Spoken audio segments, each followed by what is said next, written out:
Greetings, travelers! Greetings. Oh my, Kari's here with me. Yes. This is fun. Are you ready for this?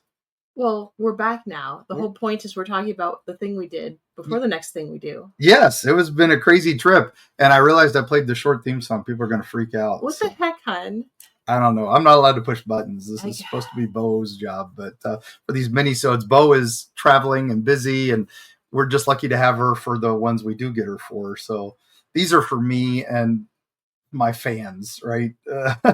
These are for fun because you like to talk, and I'm like, well, you better record it because that makes it more fun. Yeah. So not a deep dive on this one, gang, but we went on some recent adventures and we had to share.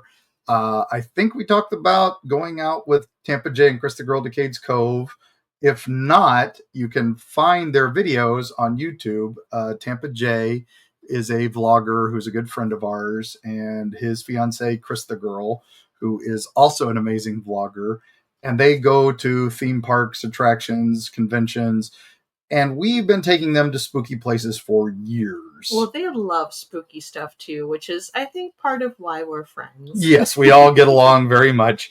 And I've taken them to a lot of places in Florida, but now we're getting to take them to places up here because they just moved to Tennessee.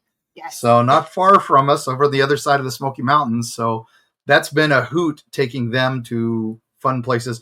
But go to their videos and see. We took them to Cades Cove and we discussed some things from the new book. And it was a lot of fun. So then after that, we traveled to our old stomping grounds of the Sunshine State, Florida. All that fun driving through a lot of nothing and rainstorms. Rainstorms and Georgia cops.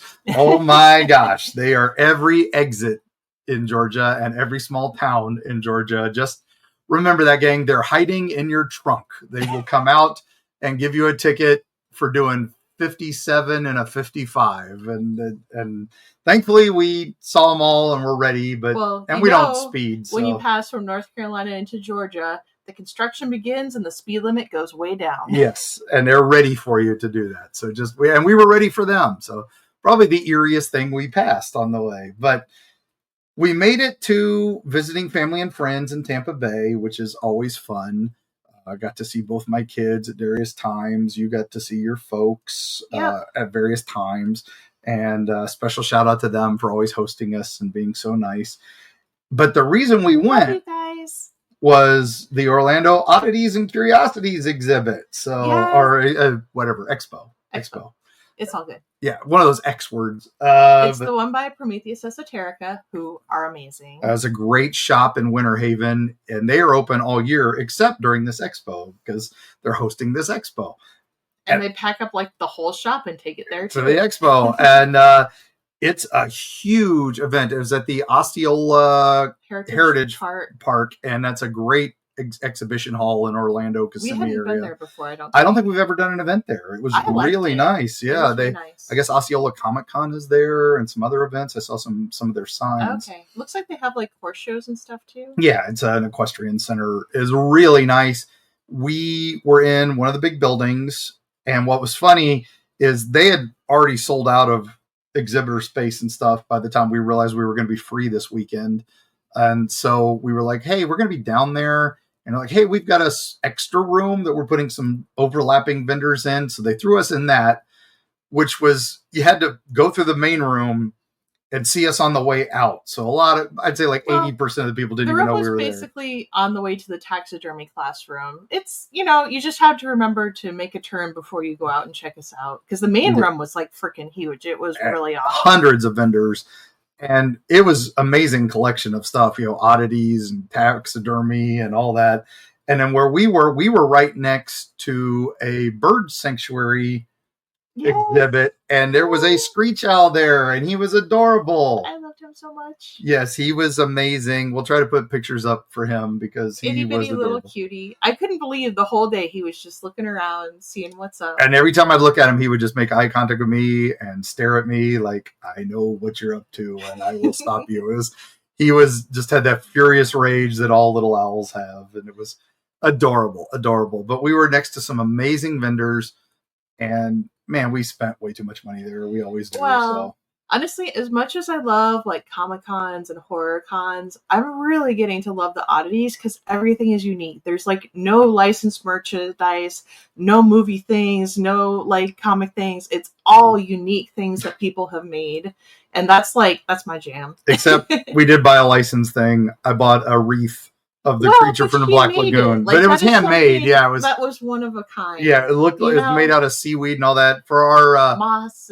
Dude, moss and, awesome. and fish. It looks like the creature from the Black Lagoon swimming up under this underwater reef. And for those of you who know our bathroom, half of it is Bioshock and half of it is cryptids and creature from the Black Lagoon. So water cryptids and creature from the Black Lagoon. So yes, anyway, always need to add to that. So we had to add to that. So that was that, and we did really well on sales, which I wasn't sure how we were going to do there, and we were kind of out of the way, but we did really well. Yeah, I love one-day events because like everybody's got to come, go through. It's nice and easy. You don't have to like worry about multiple days and more time with family.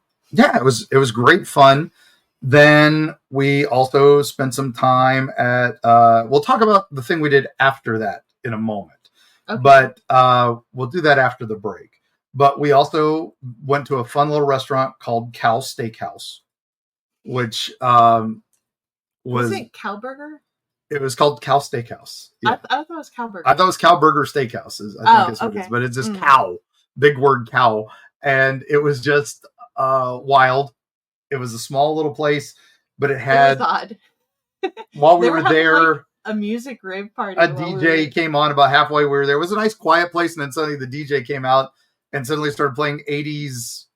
Pop culture and culture club and some other stuff, and then the lights started flashing, and me with my epilepsy went, okay, time to go. But we had fun. It was hanging out with my kid. So it's a Saturday night in Orlando. Yeah, Callie and their partner was a lot of fun. Ben, sorry we subjected you to an oddities market, but he lived. He lived. All right, so next we were meeting our friend Jackie Sonnenberg. Jackie is an amazing horror author.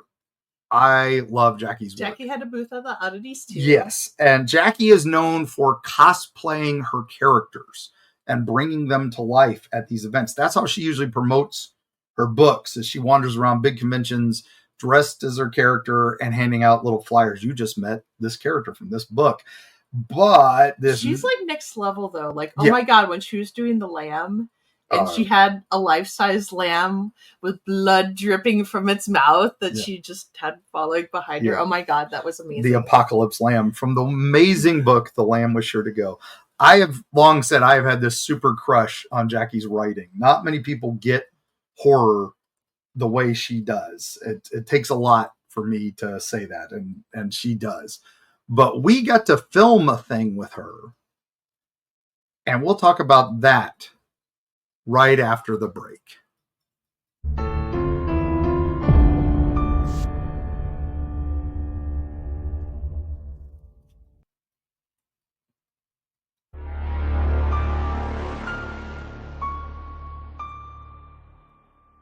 We're back.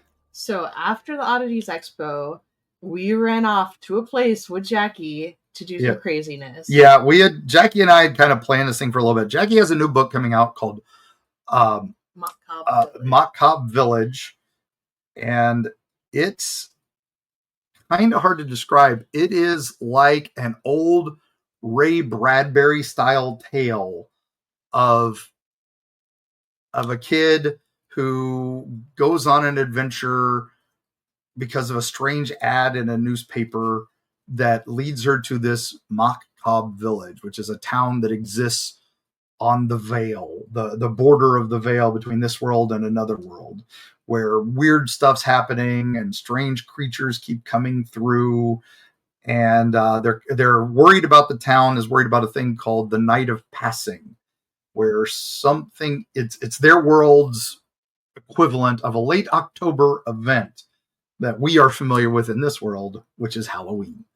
And this little kid character that she is, that she was portraying, is named Poe, and she is recruited by a guy named Rex, who is a cryptid hunter and a monster hunter, and they document, and they only fight if they have to, but they mostly are documenting these creatures. But now this town is in trouble. So she based it all on early Halloween lore. And man, is it a great book. It's not coming out till the fall, September. I'll get the official date. We'll put links into the pre-orders on it. But I got to read it early. And so I've been fawning all over it, as I've always fawned over Jackie's stuff. I think we're totally going to have Jackie on right before her book comes out. Yeah, we'll have a major episode on for that. But we decided we were going to film a little mini Eerie Travels. So where were we? So we discussed it. We were going to go to Greenwood Cemetery, which we wrote about in Creepy, Florida, which is a huge cemetery in Orlando. But it was going to be late because we had the event that day. We were pressed for time. There was a threat of rain. And when I reached out to Greenwood, they said no. We weren't allowed to film there. So then I reached out to Rose Hill Cemetery, which we wrote about in another book. And it's a great cemetery, and it's right around the corner from that event center. And they said yes. However, we didn't get out in time. And so they'd already closed. That section is gated now. Yeah, right? It's gated and fenced where it wasn't when we wrote about it and all that. And we hadn't been there in a while, but I remember it was just dripping live oaks and all this amazing stuff. It's got a lot of history. It's been around since the 1880s, early days of the pioneers there. It's on, of course, old native burial grounds, but it's also now a cemetery. I mean, it's got stuff from the Spanish-American War, the Civil War. It's got tons of history there, but that area was all fenced off. Our perfect photogenic area. So, backup plan. So right next to it is a memorial garden, which does have a lot of graves. It's not as covered. There's only a few trees in it because they haven't really planted that area. It's a little more modern. It does have a nice mausoleum out back for, all the urns and stuff for those that aren't interred. And so we were like, well, if we get that in the background, and then there is this one amazing statue there, and then it was right next to a couple trees. So we're like, we'll make do. I mean, this is not high production values. We do what we can. We were racing the sunset. Now, Jackie was dressed as Poe, and Jackie has a friend named Grail. What a name. And what a great guy. Where Jackie is like 5 foot nothing. He is like 6'8" or something. He's incredibly tall, very big guy, very boisterous, very much blind blessed incarnate. And what does he do in his off time? He's Santa Claus in his off time. Gosh. So great guy. And he was playing the character of Grail, which is Poe's, who takes Poe on as an apprentice. So he's the cryptid hunter. Grail was playing Rex. Rex. Sorry, Grail was playing Rex. Sorry.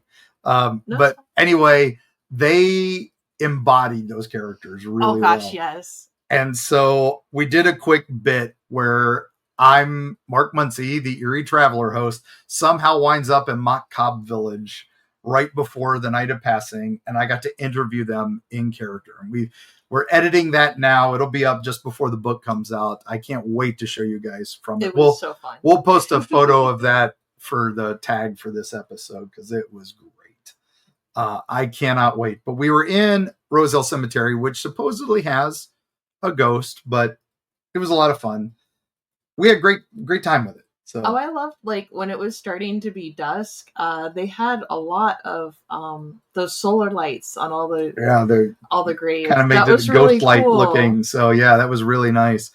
It's very well kept up. I was impressed. All the graves had flowers. There was toys on all the children's graves. That's really cool. Beautiful. They had the baby land there, which we always worry about baby lands, but this one was a nice one.